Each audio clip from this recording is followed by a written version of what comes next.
यह सफलता एक चुनौती है, इसे स्वीकार करो। असफलता एक चुनौती है, इसे स्वीकार करो। देखो क्या कमी रह गई और सुधार करो। जब तक न सफल हो नींद चैन सब त्यागो तुम। संघर्ष करो मैदान छोड़ मत भागो तुम। बिना कुछ किए जय जयकार नहीं होती, कोशिश करने वालों की। Hey guys, good morning, welcome back to our new blog. तो दोस्तों अभी हम अपने हॉस्टल में और आज हम जाने वाले हैं श्री कृष्ण मेमोरियल हॉल गांधी मैदान पटना, क्योंकि वहाँ पे आज गोल इंस्टीट्यूट के द्वारा एक सेमिनार का आयोजन किया गया है, जिसमें इस बार नीट में जितने भी विद्यार्थी सफल हुए हैं उन लोगों के द्वारा कुछ मोटिवेशन दिया जाएगा कि आगे क्या क्या करना है। तो इसीलिए हम लोग भी इन्वाइट हैं। तो चलिए चलते हैं और दिखाते हैं कि कैसा रहता है वहाँ का माहौल और आगे क्या क्या होता है। तो चलिए चलते हैं और देखते हैं।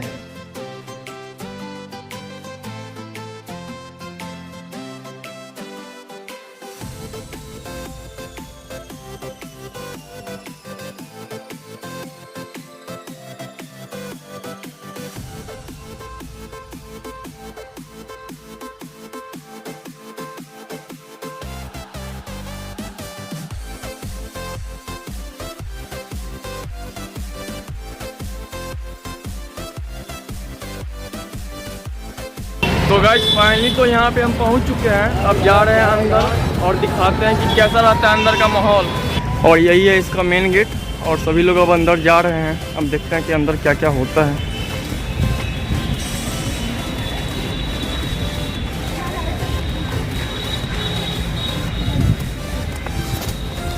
यही रहा श्री कृष्ण मेमोरियल हॉल।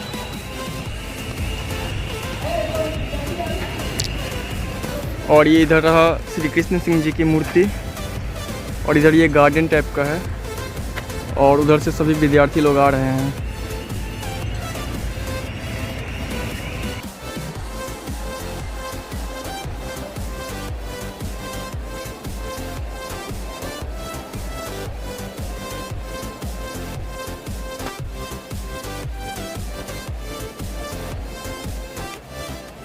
तो गाइस फाइनली तो हम लोग अंदर आ चुके हैं और यहाँ पे अब कुछ देर के बाद ही यहाँ पे प्रोग्राम अब स्टार्ट होने वाला है। और यहाँ पे अब सभी लोग धीरे धीरे करके आ रहे हैं इस हॉल में। अब देखते हैं कि आगे क्या क्या होता है और आप लोगों को भी दिखाते हैं।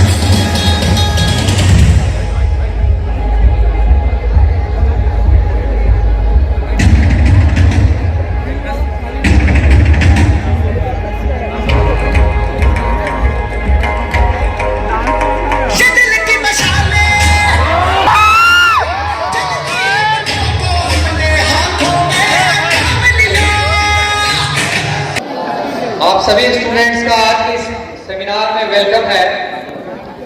आई थिंक आप सभी लोग रिचार्ज हो गए होंगे इस गाने के बाद। कितने लोगों को लग रहा है कि अपना टाइम आएगा? वेरी गुड, यानी कि 2023 नीट का अपना टाइम ही है और अपना टाइम आएगा। तो I'm going to call, he is also from the AIIMS Patna. He got almost same marks and he is studying here in AIIMS Patna. Give a big round of applause for Pappu.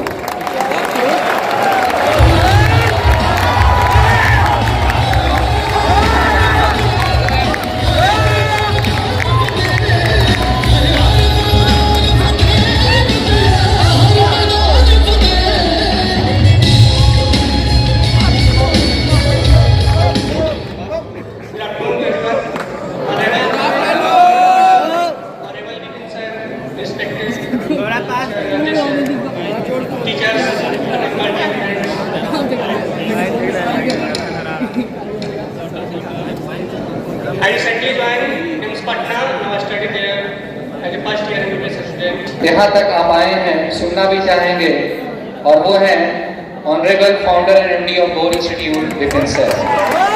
So give a standing ovation for the honourable Vipin sir and I think बड़ी कमाल है success.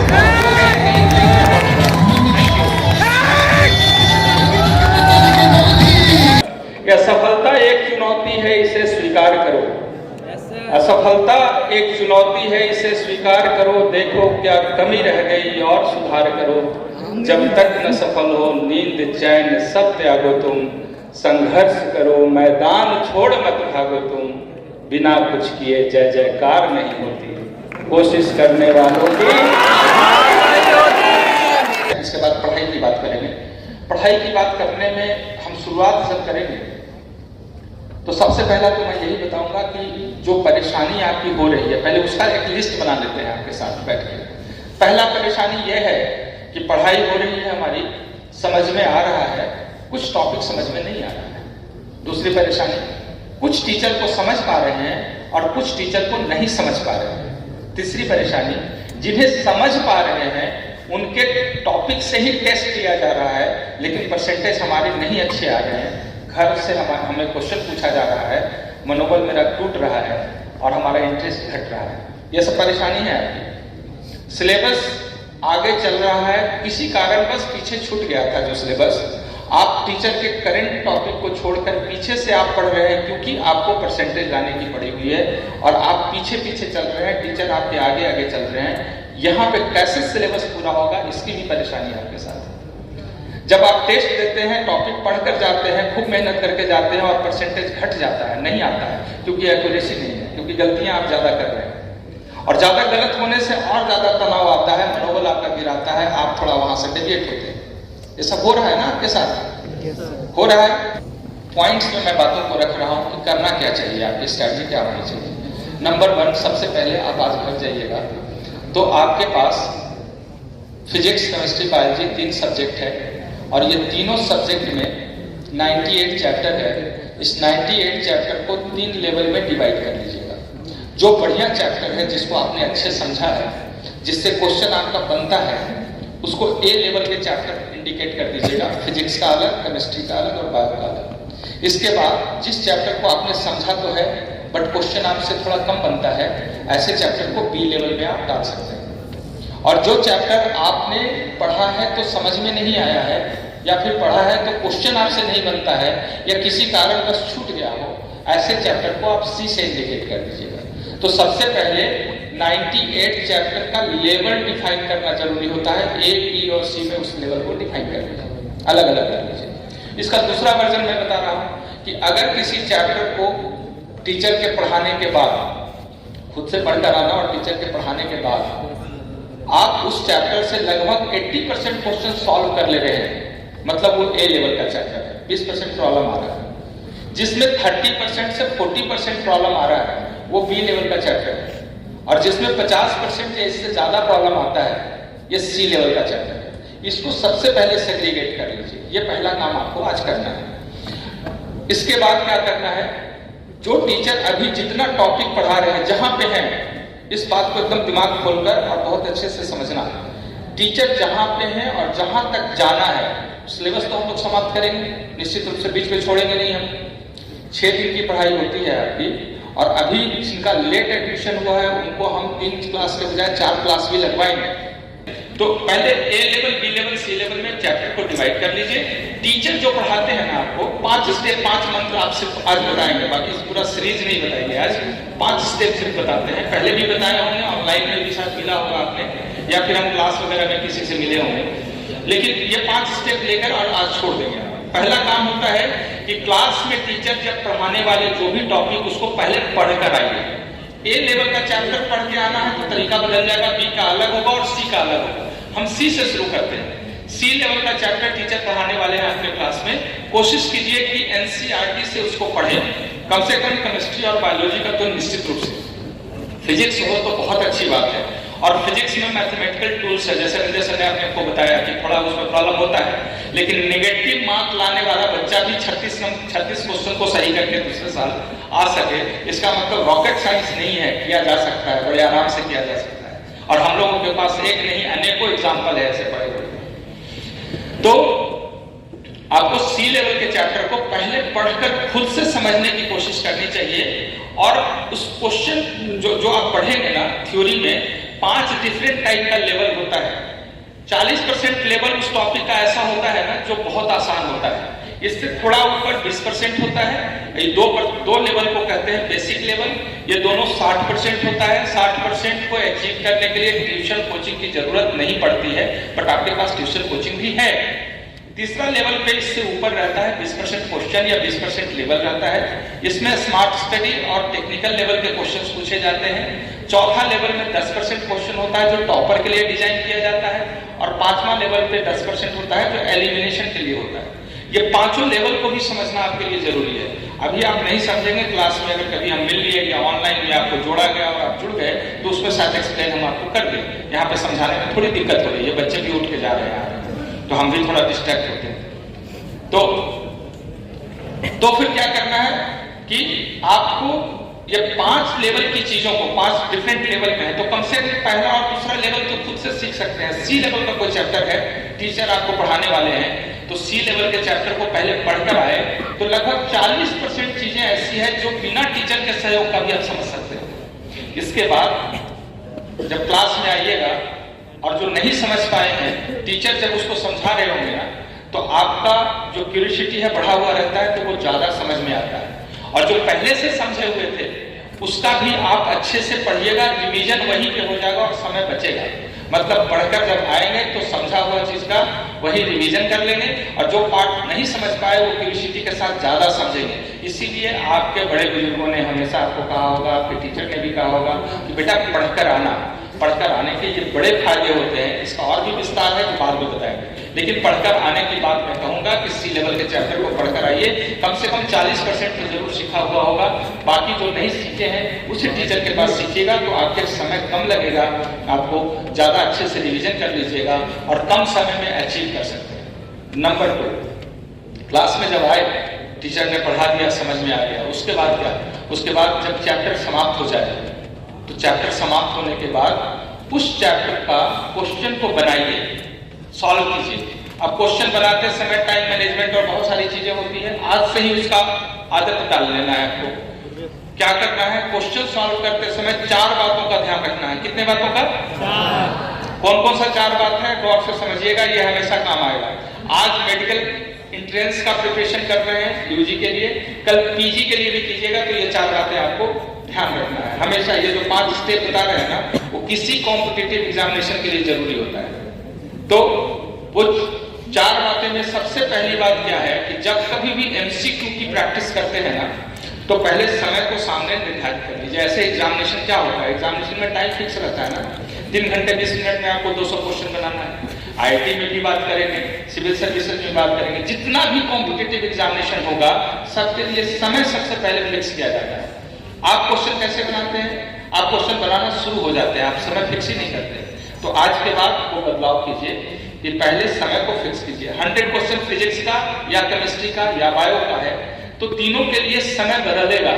पहली बार कर रहे हैं तो समय बदलेगा, अलग अलग बच्चों के हिसाब से समय बदलेगा। इसलिए कोई समय निर्धारित मैं नहीं कर रहा हूं, सिर्फ हिंट दे रहा हूं कि एक क्वेश्चन के लिए 1 मिनट दिए जाते हैं आपको। अभी फिजिक्स आप सीख रहे हो सकता है 3 मिनट लग जाए, तो 3 मिनट का एवरेज आप फिजिक्स में रखना। कुछ क्वेश्चन में 8 मिनट लगेगा और कुछ क्वेश्चन में 1 मिनट और 1 मिनट से कम भी कुछ क्वेश्चन में लगेगा।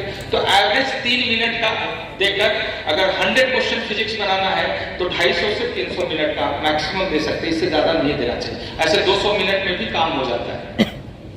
तो फिजिक्स के लिए, केमिस्ट्री के लिए और बायोलॉजी के लिए समय अलग अलग हो सकता है। तो सबसे पहले क्वेश्चन बनाते समय समय निर्धारित कर लीजिए कि इतने समय में मुझे इतना क्वेश्चन बनाना है। ये पहला काम। नंबर 2, दूसरा काम क्या करेंगे आप?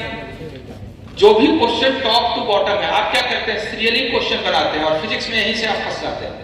क्वेश्चन नंबर 1, 2, 3 बन गया, चौथा नहीं बन रहा है तो लगे पड़े हुए हैं, कैसे नहीं बनेगा, हम बना के ही छोड़ेंगे। और यही आदत बनी रहती है तो एग्जाम में भी ऐसे ही करते हैं। तो जहां बायोलॉजी 60 मिनट में बनाना चाहिए उसको आप 75 मिनट टाइम देते हैं। होता है ना, समय इसीलिए कम पड़ जाता है आपको। तो कभी भी जिद पकड़ के क्वेश्चन नहीं बनाना चाहिए, इसमें बहुत अच्छे से बुद्धिमानी से काम कीजिए। क्वेश्चन सॉल्व करते समय 1 से लेकर 100 के बीच में जो सबसे आसान क्वेश्चन है उसको चुनिए और सिलेक्ट करके क्वेश्चन को बनाइए। 1 से लेकर 100 के बीच में कम से कम आसान जो 60% क्वेश्चन है ये तो आपसे बन जाएगा। और 60 नहीं बनेगा तो 40% बनेगा, इसकी गारंटी है। आप गलती कर जाते हैं कि तीसरे नंबर क्वेश्चन बना, चौथे में फंस गए तो चौथे में आधे घंटे टाइम दे दिया, 5वें में फंसे तो वहां भी 20 मिनट टाइम दे दिया। ऐसे करते हुए जब 10 क्वेश्चन तक पहुंचते हैं तो पता चलता है कि 1.5 घंटा समय निकल गया। और मुझे 2 ही घंटा टाइम देना था फिजिक्स के लिए, अभी तक तो 15 ही क्वेश्चन तक पहुंचे हैं, बाकी सब पड़ा हुआ है। इसका मतलब मेरा लेवल ठीक नहीं है, मेरे टीचर ठीक नहीं है, मेरा स्टाइल ठीक नहीं है, मेरा इंस्टीट्यूट ठीक नहीं है। कुछ भी ऐसी चीजें आ जाएगी और तनाव में रहिएगा। कुछ क्वेश्चन गलत भी हो गया, नहीं बना, तनाव में रहिएगा और तनाव में क्वेश्चन बनाने की कोशिश कीजिएगा तो सिली मिस्टेक, कैलकुलेशन मिस्टेक होगा। आप कैलकुलेशन कीजिएगा, छोटी सी गलती कर जाइएगा वहां पे, और वो गलती दोबारा देखेगा तो वही गलती फिर से दिखाई देगा, कैलकुलेशन वही दिखाई देगा। लेकिन 5 घंटे के बाद जब दिमाग थोड़ा शांत हो जाए और फिर देखिएगा तो लगेगा कि यार ये कैलकुलेशन मैंने कैसे गलत कर लिया। होता है कि नहीं ऐसा? साइकोलॉजी है। आप देखो, मेडिकल एंट्रेंस को बहुत टफ नहीं समझना। मुझे तो पूरे भारतवर्ष का सबसे आसान लगता है ये कॉम्पिटिशन, सबसे आसान है। और टफ किसको लगता है? जिसको तरीका नहीं पता है। तो सोच बदल दीजिएगा तो बहुत आसान हो जाएगा। उस सोच के साथ आप काम कीजिए, देखिए बदल जाएगा। तो पहला, समय को निर्धारित करके बनाना है। दूसरा, चुन कर आसान क्वेश्चन को बनाना है। 1 घंटे में लगभग 60 क्वेश्चन आपके बन जाएंगे। जो पहली बार में बनेगा ना, चुनकर बनाइएगा, वो एक्यूरेसी रहेगा, वो गलत नहीं होगा और समय कम लगेगा। इससे कॉन्फिडेंस बढ़ जाएगा और इंटरेस्ट के साथ आप दूसरे क्वेश्चन को बनाइए। क्वेश्चन बनाते समय जो बनते जाए उसको टिक लगा लीजिए, जिसको दोबारा अटेम्प्ट लेना है उसको सर्किल करके आगे बढ़ जाइए, उस पर रुकिए नहीं। और नहीं जानते हैं तो बिना किसी परेशानी का उसको क्रॉस करके छोड़ दीजिए। आप बनाइए पहले, जिसे आपने पढ़कर आया और टीचर से अच्छे से पढ़ा है, मेरी गारंटी है कम से कम 50 से 60% क्वेश्चन आपका बनेगा। इससे कम नहीं बनेगा। अगर आपने पढ़ा है, इससे ज्यादा बनेगा, कम नहीं बनेगा। और अगर 1 घंटे के अंतराल में आप 60 क्वेश्चन बना लेते हैं तो 1 घंटा और बचा हुआ है, 40 क्वेश्चन होगा, कॉन्फिडेंस बढ़ा रहेगा, आप लगभग 70 से 80 क्वेश्चन तक पहुंच सकते हैं। ऐसे क्वेश्चन बनाने का तरीका होता है। तो पहली बात, समय को फिक्स करके बनाना। दूसरी बात, आपको चुनकर जो आसान क्वेश्चन है वो बनाना। तीसरी बात, टिक लगा के, सर्किल करके और क्रॉस करके क्वेश्चन बनाना है। और चौथी बात, जो अक्सर आप गलती करते हैं, आप क्या करते हैं? क्वेश्चन पेपर यहाँ पे है और उसके आंसर 4 पेज के बाद है, उसमें आप पेन लगा के पहले से बैठे हैं और क्वेश्चन नंबर 20 ऑप्शन 2 होगा या 3 होगा? नहीं, 2 हो सकता है, 2 है। पलट के देखें, नहीं 3 है। अच्छा, हाँ 3 होगा।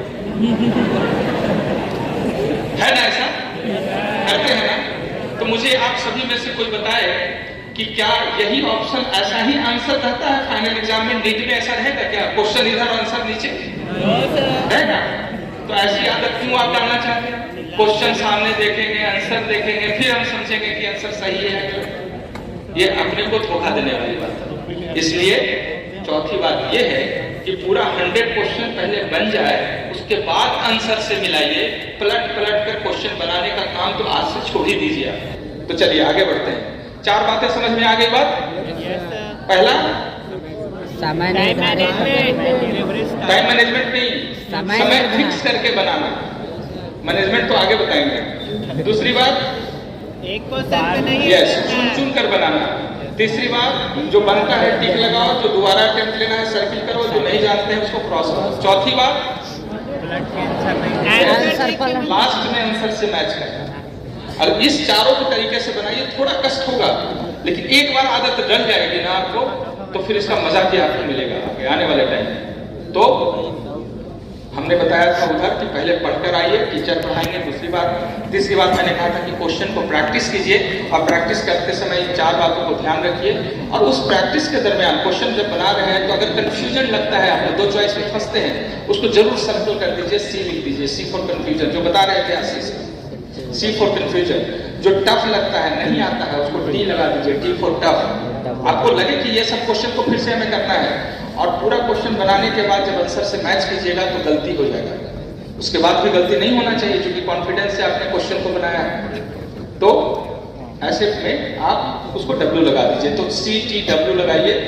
गेस करके क्वेश्चन को कभी नहीं बनाइएगा। तो 3 तरीके का भी मार्क्स आएगा, confusion type question, tough type question, wrong type question. अब मैं यहाँ से बता रहा हूँ, देखो रिजल्ट यही से बनता है। ये तीसरा बहुत इंपॉर्टेंट लाइन में बता रहा था कि यदि 98 चैप्टर का लगभग 18,000 क्वेश्चन है और 18,000 क्वेश्चन का सिर्फ CTW को फिल्टर कर लिया जाए, तो इसकी संख्या हार्डली अभी आपके पास 6,000-7,000 होगा, इससे ज्यादा नहीं होगा। और यही 6-7,000 क्वेश्चन को अगर हम लोगों के तरीके से आपने पढ़ लिया तो फिर गारंटी आपके रिजल्ट को रोक नहीं सकता। जिसको इशारे में उन्होंने बता दिया आशीष, कि क्वेश्चन बनाना जितना जरूरी है उससे ज्यादा जरूरी उसका एनालिसिस है। तो चौथा स्टेप एनालिसिस का है। चौथा में क्या है कि जितने क्वेश्चन उस चैप्टर में CTW होता है उसे फिर से वापस NCERT की किताब में जाकर देखिए और जो टीचर ने आपको पढ़ाया है वो टीचर के कॉपी को देखिए। तो टीचर की कॉपी और NCERT से देखिएगा तो सपोज 100 में 30 क्वेश्चन अगर आपका CTW हुआ है तो CTW उस 30 क्वेश्चन को लेकर जाइए, एक एक क्वेश्चन 4 से 5 क्वेश्चन को सिखाएगा, क्योंकि जहां से उसका आंसर मिलेगा जिस पैराग्राफ में, पूरा पैराग्राफ को पढ़िए, कई क्वेश्चन के आंसर्स और भी निकल के आ जाएंगे, वहीं से हम अगली बार क्वेश्चन पूछेंगे आपसे। तो इस तरीके से एनालिसिस होता है। क्वेश्चन बनाइए और क्वेश्चन में CTW को लेकर फिर से वापस NCERT और टीचर के कॉपी में देखिए, जहां आंसर मिले उसको रेड पेन से अंडरलाइन कीजिए। क्वेश्चन भी अलग अलग तरीके का होता है, एक कंसेप्ट बेस्ड होगा, एक मेमोरी बेस्ड होगा, एक इंफॉर्मेशन बेस्ड होगा। तो जिस तरीके का क्वेश्चन है उसमें अंडरलाइन करके आप रख लीजिए रेड पेन का। और जब जब हमारे यहाँ एग्जाम होने लगे, जैसे आज आपके टीचर पढ़ा रहे हैं 8वीं नंबर चैप्टर, टेस्ट हो रहा है 2री नंबर चैप्टर से, तो आप 2री नंबर चैप्टर का सिर्फ CTW को देखकर और रेड पेन की अंडरलाइन को देखकर आइए, देखिएगा आपके परसेंटेज बहुत अच्छे आएंगे टेस्ट में। तो ये चौथे स्टेप थे। और 5वां स्टेप था रिकॉर्ड डायरी। रिकॉर्ड डायरी क्या होता है? पतली पतली 3 कॉपियां होती है, फिजिक्स का अलग, केमिस्ट्री और बायोलॉजी का अलग। इसमें वो सारे उस चैप्टर के इंपॉर्टेंट पॉइंट्स को सिर्फ लिखना होता है, हिंट्स में, एक्सप्लेनेशन नहीं। एक्सप्लेनेशन लिखेंगे तो मोटी हो जाएगी, फिर उसको आप पढ़ नहीं पाएंगे। तो रिकॉर्ड डायरी हमेशा हिंट्स में लिखा जाता है, एक्सप्लेनेशन जहां पर है उस बुक का नाम और पेज का नंबर मेंशन किया जाता है रेफरेंस के तौर पे। और इस रिकॉर्ड डायरी का इस्तेमाल करने का जो तरीका है, रात में सोने से पहले लगभग आधे घंटे 45 मिनट अपने रिकॉर्ड डायरी को पलटिए और जो जो चीजें लिखी पड़ी हुई है उसको आप देखिए और बाकी चीजें दिमाग से रिकॉल कीजिए। ये रिकॉल करने की आदत बन जाएगी, ये दिमाग का बहुत अच्छा एक्सरसाइज है। और ऐसी आदतें अगर 5 महीना कोई बच्चा बनाता है, हम लोगों ने देखा है, महसूस किया है, तो एग्जाम हॉल में बैठा हुआ 6 महीने पहले पढ़ा था बच्चा वो, लेकिन एग्जाम में बैठकर जो 4 चॉइस में आंसर सेलेक्ट करता है ना, वो लगभग 100% सही होता है। ये है रिकॉलिंग पावर, जिसके बारे में बहुत सारे में इन्होंने बता दिया। अब यहाँ पे कुछ स्टूडेंट को उनके बेस्ट परफॉर्मेंस के लिए अवार्ड दिया जाने वाला है। Vivek Kumar, roll number 49, and Shambhav Raj. Kankarwag target batch 2, it's Ayush Kumar, Amisha Ranjan and Ayush Ranjan. Kankarwag target batch 3rd, Yashvardhan, Yashi and Sangam Kumar, target batch 4, Kankarwag. Prashant Raj, Aniket Kumar Sinha and Nilesh Kumar Sharma. Kankarwag target batch 3rd, Yashvardhan, Yashi, Sangam Kumar. तो guys finally यहाँ पे अब seminar ख़त्म हो चुका है और यहाँ पे आने के बाद हम लोगों को काफ़ी कुछ ज़्यादा सीखने को मिला है कि किस तरीके से आगे पढ़ाई करना है और भी बहुत कुछ। और अब हम चलते हैं हॉस्टल पे और भूख भी लग चुका है काफ़ी ज़्यादा, तो इस वीडियो को अब हम करते हैं यहीं पे ख़त्म। तो अगर आपको ये वीडियो पसंद आया तो वीडियो को लाइक करें, कमेंट करें और हमारे चैनल को सब्सक्राइब करें। Thank you so much.